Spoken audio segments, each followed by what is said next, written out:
श्री स्वामी समर्थ। या व्हिडिओमध्ये तुम्ही जाणणार आहात की आळस काय आहे, तो का निर्माण होतो आणि त्याला कसे संपवले जाते। एका छोट्याशा स्वामींच्या काळातील या कथेने या तिन्ही प्रश्नांची उत्तरं समजवण्याचा आम्ही प्रयत्न करतो। स्वामींच्या मठात असंगमध्ये एकदा एक आळशी व्यक्ती स्वामींना विचारतो, स्वामी, माझ्यात खूप आळशीपणा आहे, ज्यामुळे मी जे काही करू इच्छितो ते मी करू शकत नाही। मग मी काय करावे? हे ऐकून स्वामी गालात हसतात आणि त्या भक्ताला विचारतात, काय तुला पक्का विश्वास आहे की तुझ्यात आळस आहे? तो भक्त बोलतो, हो स्वामी, फक्त मीच नाही, माझ्या गावातील सर्व लोक जाणतात की मी खूपच आळशी आहे। स्वामी त्याला विचारतात, पण काय तुझ्याजवळ या गोष्टीचा काही पुरावा आहे? तो व्यक्ती बोलतो, हो स्वामी। त्यावर स्वामी विचारतात, काय पुरावा आहे? तो व्यक्ती बोलतो, स्वामी, मला माहिती आहे की व्यायाम करणे माझ्यासाठी चांगले आहे, पण मी इच्छा असूनही करू शकत नाही, कारण हा आळशीपणा मला सकाळी उठायलाच देत नाही। स्वामी बोलतात, तर मग तू या आळसाला वैतागला आहेस?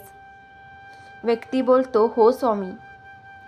स्वामी बोलतात, पण काय तुला माहिती आहे का, आळस म्हणजे नक्की काय आहे?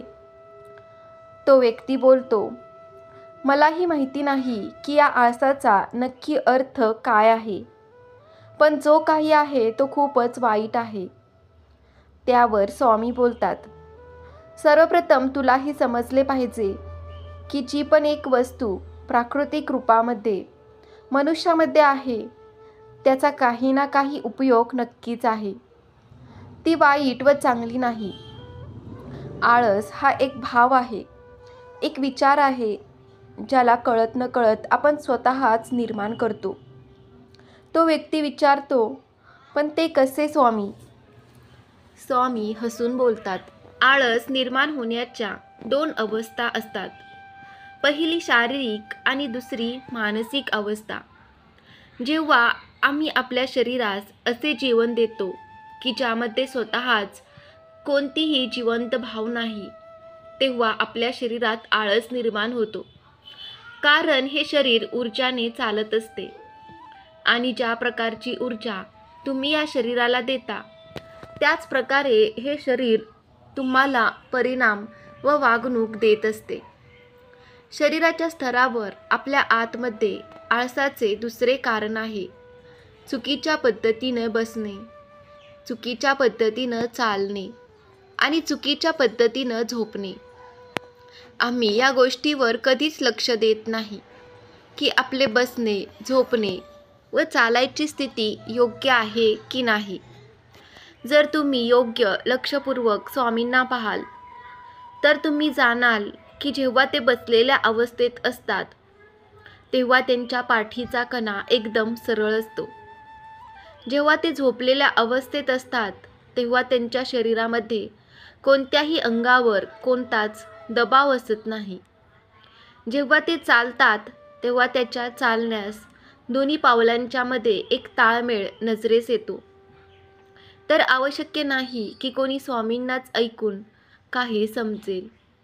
जर कोणी खरंच समजू इच्छितो तर स्वामींना पाहूनच बरेच काही समजू शकले जाऊ शकते। शारीरिक स्तरावर आळसाचे तिसरे कारण आहे, सकाळी लवकर न उठणे।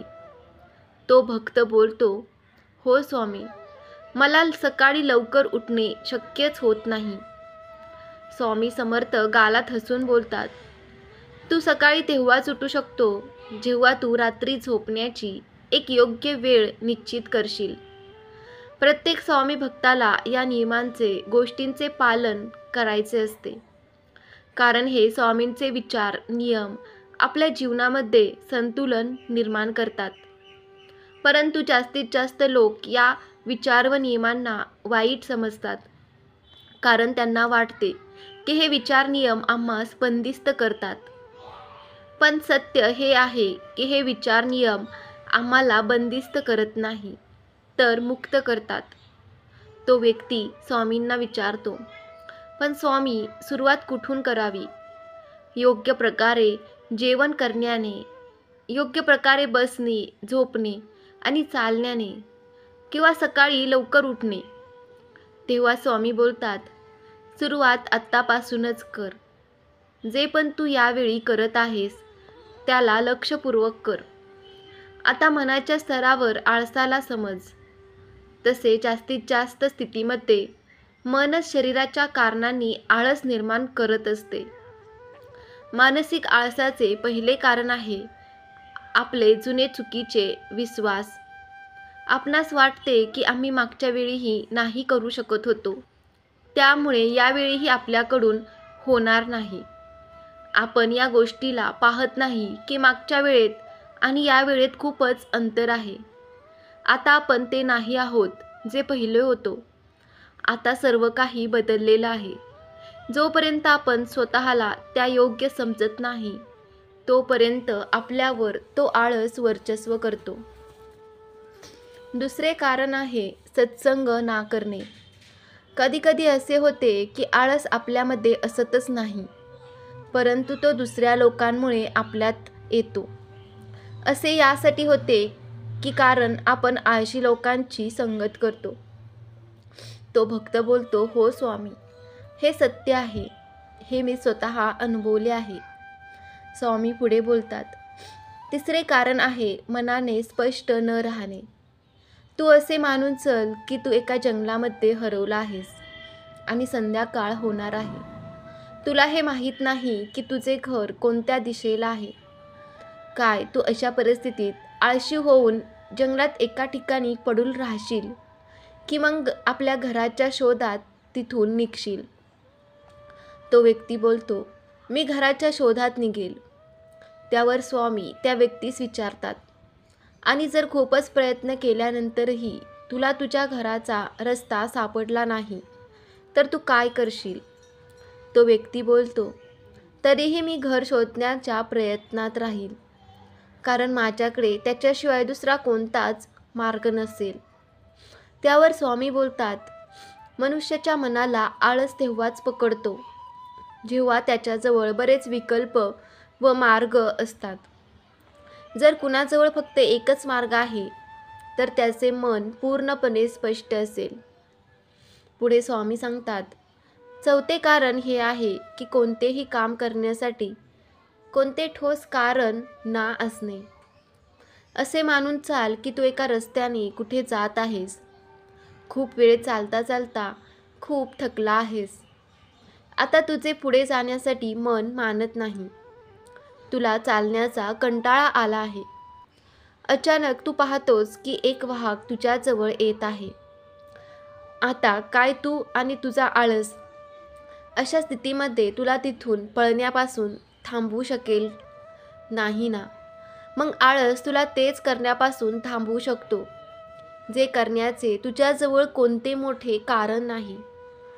तो भक्त बोलतो, धन्यवाद स्वामी, मला हा सर्व खेळ समजून आला आहे. आणि स्वामींच्या चरणावर दंडवत घालून नतमस्तक झाला. तेव्हा स्वामी बोलतात, जिथे स्पष्टता आहे किंवा काही करण्याचे मोठे ठोस कारण आहे, तिथे आळस किंवा कंटाळा होऊ शकत नाही. तर मित्रांनो, तुम्हाला ही माहिती कशी वाटली कमेंटमध्ये नक्की सांगा. तसेच तुमच्या नातेवाईकांना शेअर नक्की करा. श्री स्वामी समर्थ. जय जय स्वामी समर्थ. श्री गुरुदेव दत्त.